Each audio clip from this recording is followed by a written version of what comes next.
This is Chapter 2, Supply and Demand. We're going to build a simple model and we're going to try to make a prediction. So the prediction we're going to try to make is the market price. You know what a market is. It's when people voluntarily come together, both buyers and sellers, and make trades that make both of them better off, or else they wouldn't trade. And we're going to try to determine what makes prices go up or down. I'm going to use the book to help us understand this. So a model is a simplification. And so the way that you can tell someone is simplifying is when they start talking about assumptions. And we're going to make a lot of simplifying assumptions in our model. We're going to assume there's only one market. We're going to assume that all goods are identical in both time that the trades take place and the quality of the goods. We're going to assume that all goods trade at the same price. That's an assumption that we're going to explore a little bit because it's sort of interesting.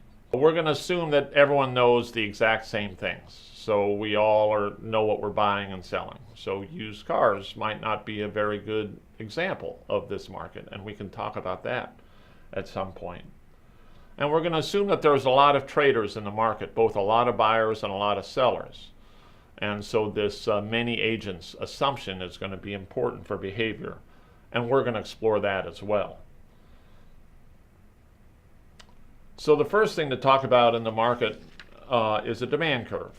So on page 15 is a picture of a demand curve in the book, and on page 16 is an equation that describes a demand curve. A demand curve is the quantity that consumers are willing to buy at any given price. So there's a single line, but that line is a result of a behavioral process. And so we're going to want to have an appreciation for the behavior that's underlying that line. And there's a whole model, and we're going to spend a whole chapter on how to build the demand curve from more fundamental prospects. But that's going to be an important thing for you to keep in mind when we look at these graphs, that every line actually is a whole chapter in and of itself. So demand comes from people deciding whether to buy this good or another good. So an important thing to keep in mind is the opportunity cost. Opportunity cost means what else could the person have done besides whatever it is that they're doing. What determines demand? Well, the price is a movement along the curve. We're going to call that a change in quantity demanded. If something like your income changes or the price of other goods change, they aren't on our graph, they're outside of our graph. So that means that we have to draw a new demand curve. We're going to call that a shift in the curve.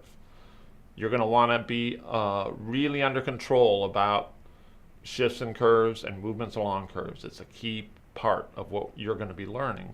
It's a key part of our decision process. I'm going to call it ceteris paribus. All other things equal, just change one thing at a time. And one way to get to good decisions is by breaking your decision process up into all of its individual parts. So demand can be for an individual person, or you can have demand for a market as a whole. And we'll talk about both of those, and you're going to want to be clear about what you're talking about. Clearly, if the people are behaving in a similar way, then what's going on for an individual may also be going on for the market as a whole. We'll want to pay attention to that. So when we talk about shifts in demand, that means that something, not the price of the own good, that's the vertical axis, or the quantity of the own good, that's the choice. We're also going to want to talk about, so what happens if prices of other goods change? Well, will the demand curve shift to the right or out is another way of saying it, which means the quantity that people are willing to buy at any given price changes. If it moves out, it would be the quantity increases. Or does it move to the left? Does the quantity fall rather than rise? So the way to think about that is to think about the price of what? What other good is changing? So if you were thinking about cars and you talk about, well, I was going to buy a Toyota, but now Hondas are on sale, is that going to change my demand? It depends on if the goods are complements or substitutes. Were you going to buy one truck and one small car and they both went together? Or are they substitutes for each other? You're only going to buy one car. And so we're going to call them complements. Those are goods that are used together. So maybe a desk and a desk chair. And substitutes, goods that are used instead of each other. The other part of a market that you need to know about is the supply. So where does supply come from? Now, many of you may have sold goods on eBay or something like that. But for us, in this simplified market, we're going to assume that supply comes from firms. And that actually is an opportunity for us to sort of study firm behavior, because it opens the door to thinking about how those institutions work. So supply also is a single curve. It's upward sloping instead of downward sloping, and you need to understand why that's true, right? So what that's saying, supply is the quantity firms are willing to sell at any given price. So why does that rise? Why do firms want to sell more when the price rises? So again, we're going to make a simplification, and we're going to assume the firms are in a competitive environment. And that's going to result in firms selling goods based on their cost. In other words, the firm will only sell a good if it's getting at least as much as it costs to produce the good. So the supply curve is really a cost curve in disguise. You need to understand how that comes about. Just like demand rather, supply can shift depending on how the fundamental aspects that affect costs change. So for example, if the minimum wage rises to $15 and the firm uses some minimum wage workers, that means the wages of its workers rise, and that means that it's going to be more expensive to produce the goods. If it's more expensive, the supply curve is going to shift back. The firm is going to be willing to sell less than it was before at the same price. And you'll need to understand why that's true. If, on the other hand, the input price goes down, if I was producing something that needed a lot of energy and the energy prices fall because of the shale oil revolution, then all of a sudden my costs might drop, and I'm more willing to sell goods at the same. I'm willing to sell more goods at the same price than I was before. So that means you have to draw a new curve. So supply and demand are going to come together, and that means that there's a market. There are supply and demand curves that haven't come together yet, which means the market doesn't exist. But most markets exist, and then we're going to talk about them. That's what makes it interesting. And the thing we're trying to predict here is the price. So we're going to try to predict the price of the good based on the interaction of the buyers and the sellers. The buyers are the demanders, the sellers are suppliers. So that's the market on page 23. You can also do it mathematically. And there's a mathematical example on page 22 that talks about how to solve for an equilibrium price. So equilibrium is an important concept in economics, and it's one of the things that you're going to want to keep an eye on, which is the vocabulary that we're going to be building.